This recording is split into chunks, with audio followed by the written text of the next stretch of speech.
Me fui. Pagar cuentas no te hace familia. Mi papá estalló el día de Acción de Gracias. Mamá susurró, solo tienes envidia de tu hermano. Sonreí. Luego dejé que él pagara los 9,600 pesos. Esa noche, lo cerré todo. Para la mañana, tazas, lágrimas, caos. Hola, Reddit. Me llamo Sofía, y esta es la historia de cómo dejé de ser la buena hija en una noche de Acción de Gracias que nunca olvidaré. Tenía 28 años cuando todo explotó. Años de resentimiento, agotamiento financiero y negligencia emocional llegaron a un punto crítico en una noche explosiva que comenzó con pavor y terminó con un reporte policial. Siempre he sido la responsable de la familia. La niña madura para su edad, la planificadora, la que arregla todo, a quien todos llaman cuando algo se rompe, cuando las cuentas están atrasadas, cuando se necesitan viajes o cuando las emociones están a flor de piel. Mi hermano menor, Luis, en cambio, era el niño de oro. Encantador, irresponsable y siempre defendido. Podía estrellar el auto contra un buzón y de alguna manera convencer a todos de que les hacía un favor al no estrellarlo contra una persona. Mientras tanto, si yo olvidaba responder a un chat grupal, se convertía en un viaje de culpa de una semana. Después de la universidad, conseguí un trabajo estable en contabilidad. A los 25 años, ganaba lo suficiente para mudarme, pero no lo hice porque mis padres estaban ahogados en deudas y dejaban que todo se cayera a pedazos. Así que me quedé. Comencé a pagar los alimentos, luego los servicios. Eventualmente, estaba cubriendo la hipoteca durante los meses en que el negocio de mi papá fracasaba, lo cual, spoiler alert, era seguido. Nunca me jacté. Nunca me quejé. Solo seguí arreglando y pagando y dando. Y luego llegó el día de Acción de Gracias. Estábamos hospedando como siempre. Me había tomado un día libre del trabajo para limpiar la casa, preparar la comida y hacer mandados. Mi mamá ya estaba tomando vino al mediodía y quejándose de que la salsa de arándanos no era casera, aunque ella no había cocinado nada. Mi papá estaba en el garaje jugando con algo inútil, probablemente para evitar poner la mesa.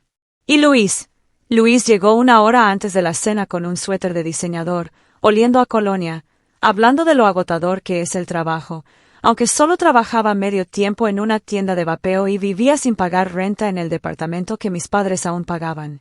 La cena comenzó tensa como siempre. Las conversaciones estaban cargadas de risas falsas y comentarios sutiles. Mi tía mencionó la política. Mi primo habló de criptomonedas, y mi mamá seguía recordando a todos lo duro que trabaja Luis y lo mucho que necesita un descanso. Me senté en silencio, bebiendo vino, tratando de no explotar hasta que mi papá se volvió hacia mí y dijo, pagar cuentas no te hace familia. No actúes como si te debiéramos algo.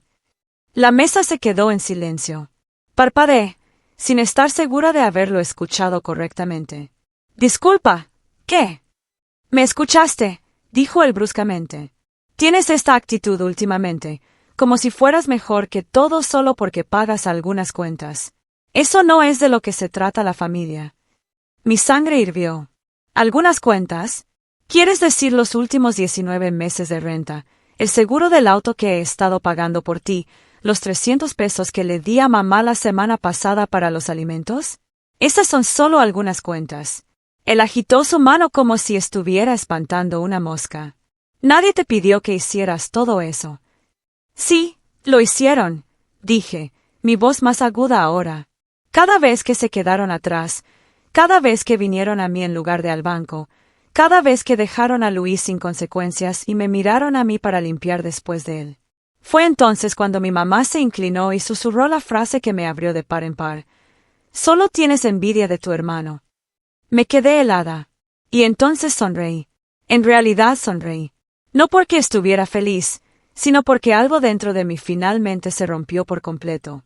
Miré directamente a ella y dije con calma, entonces que él pague los 9,600 pesos que he cubierto desde octubre pasado. Su rostro palideció. ¿Crees que tengo envidia de Luis? El tipo que no paga renta, no te ayuda, ni siquiera llama a menos que necesite dinero para gasolina. Bien, hazlo tu proveedor. Hazlo tu respaldo. Veamos cuánto dura eso. Luis, que había estado metiendo puré de papas en su boca como si nada de esto estuviera pasando. De repente miró hacia arriba como si estuviera ofendido. Oye, ¿por qué me estás atacando? No te estoy atacando, dije. Solo estoy harta de fingir que no eres el centro del universo. Estoy cansada. He estado cansada durante años, y ya no quiero que me usen. Papá se levantó con el rostro rojo. ¿Sabes qué? Si odias tanto a esta familia, vete. Con gusto, dije, levantándome también. Dejé mi plato intacto, caminé hacia arriba y empaqué una bolsa. Podía escucharlos abajo. Primero gritos enojados, luego un silencio incómodo. Nadie me siguió. Nadie intentó detenerme. No solo empaqué ropa. Empaqué mi computadora portátil, documentos y todo lo que necesitaba para cerrarlo todo. Porque lo que no se daban cuenta era que yo había configurado todas las cuentas. El pago automático de la hipoteca vinculado a mi banco, los servicios a mi nombre, el wifi y los planes de celular pagados a través de un plan familiar que había creado para mantener todo organizado. Y esa noche, desde una habitación de hotel a 2 pueblos de distancia, lo cerré todo. Inicié sesión, cancelé pagos, desactivé tarjetas, revoqué el acceso y eliminé los inicios de sesión. Para la medianoche, la cuenta de la luz estaba vencida. El internet estaba desconectado y el plan de celular había sido cancelado con un aviso final. No lo hice por despecho. Lo hice por libertad. Pero a la mañana siguiente, el caos explotó. Mi teléfono, con un nuevo plan individual, se iluminó con mensajes. Primero de mamá: Sofía, ¿qué está pasando? No tenemos internet. El termostato no funciona. Luego de papá: ¿estás en tus cabales? No somos animales. Necesitamos calor. Y finalmente, la cereza del pastel, una llamada de un oficial de policía. Al parecer, alguien había reportado una disputa financiera doméstica. Mis padres intentaron decir que había robado dinero y cortado el acceso a sus necesidades básicas. El oficial con el que hablé estaba confundido cuando le expliqué que yo era la única titular de la cuenta y simplemente ya no estaba pagando las cuentas de adultos que me insultaban y despreciaban. No se presentaron cargos, pero el daño emocional ya estaba hecho. Para la tarde, mi tía me envió un mensaje diciendo que mi mamá estaba llorando y suplicándome que volviera. Luis publicó alguna historia críptica en Instagram sobre serpientes en la familia, y papá se quedó callado porque por una vez no podía arreglarlo con un grito. Tendría que enfrentar cómo se veía todo sin mí. Pasé la mañana siguiente tomando café barato de hotel y leyendo cada mensaje que llegaba, uno por uno, como si estuviera pelando capas de años de culpa. Mi mamá envió al menos una docena de textos que iban desde la negación hasta un colapso total. Nos estás castigando por nada. Podrías habernos hablado como una adulta. Te criamos al menos. Te dimos todo. La ironía casi me hizo reír. Quería responder, me dieron todo excepto respeto.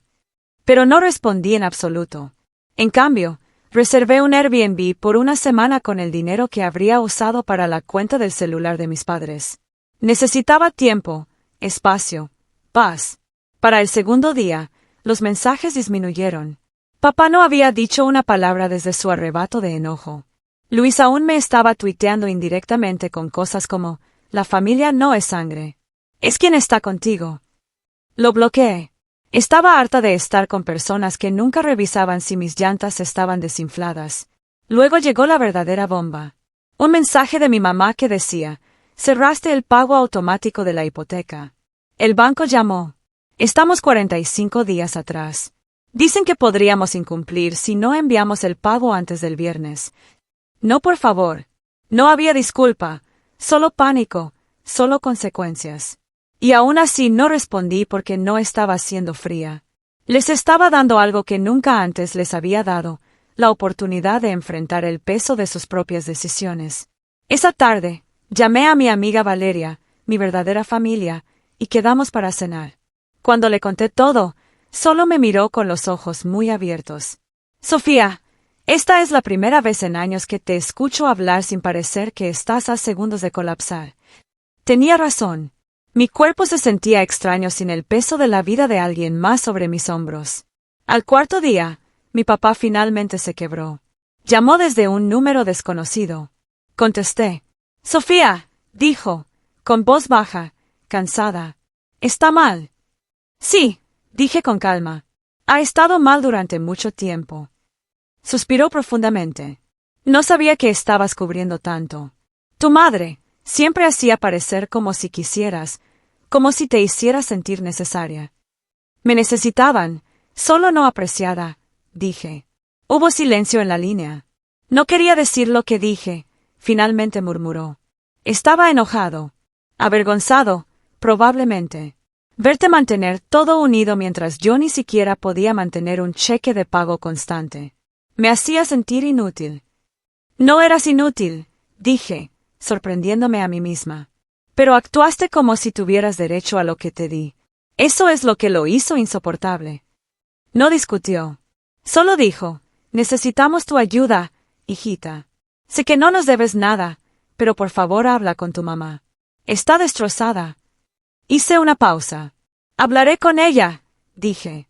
Pero no volveré a casa, y no encenderé todo de nuevo. Al día siguiente, me encontré con ellos en un restaurante público. Territorio neutral. Se veían diferentes, no en apariencia, sino en postura. El orgullo pasivo-agresivo usual de mi mamá había sido reemplazado con una especie de humildad temblorosa. Tenía bolsas bajo los ojos. Mi papá parecía más pequeño de alguna manera. Pedimos café. Nadie tocó sus tazas. Te debo una disculpa, dijo mi mamá, su voz quebrándose. Pensé que estábamos haciendo lo mejor que podíamos. No me di cuenta de cuánto habías tomado sobre ti. No preguntaste, dije. Solo esperaste durante años. Lo sé. Lo siento. Ella metió la mano en su bolso y sacó un sobre. Revisamos las cuentas, dijo. Juntamos todo lo que pudimos. No son 9,600 pesos. Solo son 1,800 pesos. Pero es un comienzo. Miré el sobre. Ya no se trataba del dinero. Nunca realmente lo fue. Se trataba de ser finalmente vista, finalmente escuchada. No tomé el sobre. Lo empujé suavemente hacia atrás. No necesito reembolso. Necesito límites. Si necesitan ayuda financiera, preguntan. No culpan. No manipulan. Y nunca más me llamen celosa de Luis. Mi mamá se llenó de lágrimas. Mi papá asintió lentamente.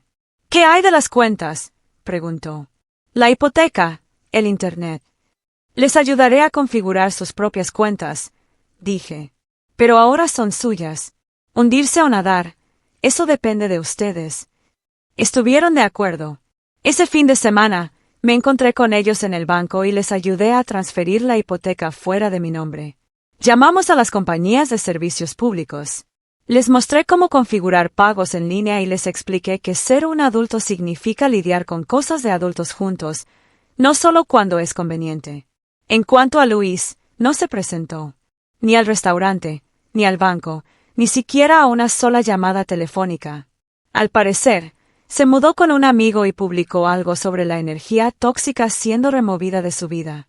Mi mamá aún lo defiende, pero no con la misma fuerza. Más como una madre que sabe que está protegiendo a alguien que quizás nunca crezca, pero no tiene la fuerza para enfrentarlo. Y he dejado de intentar arreglar eso. Todavía veo a mis padres a veces, principalmente en días festivos. Nos encontramos en restaurantes ahora en lugar de su casa. Las visitas son más cortas, más ligeras. Ya no piden ayuda. Y cuando lo hacen con respeto porque ya no soy la terapeuta no pagada, la contadora invisible o el saco de boxeo para su estrés. Soy su hija, y finalmente eso es todo lo que tengo que ser. Solía pensar que ser parte de una familia significaba sacrificarse hasta que doliera, hasta que tus necesidades desaparecieran detrás de las suyas. Pero ahora conozco la verdad. La familia no se trata de quien toma más. Se trata de quien está presente. Escucha y respeta los límites que estableces. No quemé el puente con mis padres. Solo dejé de dejar que caminaran sobre él. Y en la quietud que siguió, finalmente encontré paz. No porque cambiaron de la noche a la mañana, sino porque finalmente me encontré a mí misma.